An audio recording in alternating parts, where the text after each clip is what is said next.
সরকার ব্যবস্থা ভেঙে পড়ায় কঙ্গোতে দেখা দিয়েছে ভয়াবহ অরাজকতা।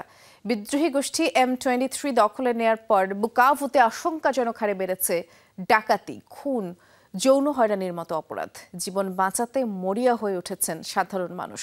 অপরাধীদের গণপিটুনি দিয়ে মেরে ফেলা, এমনকি আগুনে জীবন্ত পুড়িয়ে ফেলার মতো ঘটনাও ঘটছে বুকাভুর সড়কে। জুস রাখতে আমার পছন্দ স্টাইলিশ ও ফুড গ্রেড আরিফেল চপ। জুস রাখার জোশ চপ। এ দৃশ্য কঙ্গোর বুকাভু শহরের। চুরির অভিযোগে এ ব্যক্তিকে গণপিটুনি দেওয়ার পর পুড়িয়ে হত্যা করে ক্ষুব্ধ জনতা।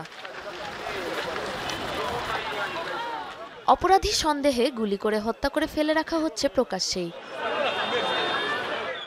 গেল মাসে বুকাভু শহর নিয়ন্ত্রণে নেয় বিদ্রোহী গোষ্ঠী M23। এরপর থেকেই কৌশলগতভাবে গুরুত্বপূর্ণ শহরটিতে দেখা দেয় অরাজকতা। প্রশাসন এবং নিরাপত্তা ব্যবস্থা ভেঙে পড়ায় আশঙ্কাজনক হারে বেড়েছে খুন, গুম, চুরি, ছিনতাই এবং যৌন হয়রানির মতো অপরাধ।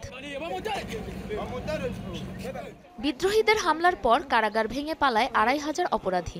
ধারণা করা হচ্ছে চলমান অস্থিতিশীলতার জন্য দায়ী এসব অপরাধী। এ অবস্থায় ক্ষুব্ধ হয়ে উঠেছেন সেখানকার বাসিন্দারা। বাধ্য হয়ে আইন নিজের হাতে তুলে নিচ্ছেন। গুলি করে, পিটিয়ে, এমনকি পুড়িয়ে হত্যা করা হচ্ছে অপরাধী সন্দেহে। চলমান সহিংসতায় বুকাভুর কারাগার ভেঙে পালায় ২৫০০-র বেশি অপরাধী। আমরা দ্রুতই তাদের পুনরায় আটক করার চেষ্টা করছি। এরই মধ্যে আমরা বেশ কয়েকটি গণপিটুনির ঘটনা নথিভুক্ত করেছি। স্থানীয় বাসিন্দারা মূলত নানা অপরাধে ক্ষুব্ধ হয়ে এ ধরনের কাজ করছেন। গণপিটুনিতে প্রাণ যাওয়ার অভিযোগও উঠেছে নিরপরাধ মানুষের। এই অবস্থায় দ্রুত আইন ও প্রশাসনিক শৃঙ্খলা ফেরানোর দাবি উঠেছে।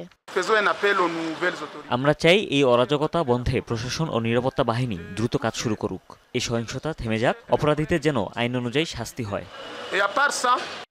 এই অবস্থায় জাতিসংঘের শঙ্কা, বিদ্রোহী গোষ্ঠী পিছু না হটলে আরও ছড়িয়ে পড়তে পারে কঙ্গোর চলমান সহিংসতা।